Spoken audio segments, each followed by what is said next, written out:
Friends good morning সকলোলৈকে ভোগালী বিহুৰ আমাৰ পৰিয়ালটোৰ তৰফৰ পৰা শুভেচ্ছা জনালোঁ।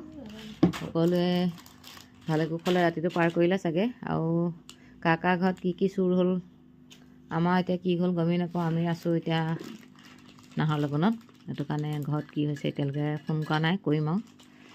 তো আমি এতিয়া ৰাতিপুৱা চাহকাপ খাবলৈ লৈছোঁ। হেল্ল' তো এয়া আমাৰ ৰাতিপুৱা চাহ, এয়া লাল চাহ, পিঠা এয়া কালি যে বনাইছিলোঁ, আৰু ল'ৰা ছোৱালীয়ে গাখীৰ খাব পেডিয়াচিয়ৰৰ লগত।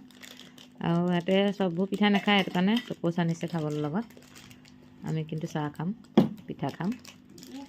তো এইফালে ভোক লাগিছে ন। তো আমি খোৱা আৰম্ভ কৰোঁ, আপোনালোকেও এনজয় কৰক বিহু। আকৌ লগ পাম। আলু বইল কৰি আছোঁ, এয়া দেখুৱাম। আলু তেতিয়ালৈকে বাই বাই।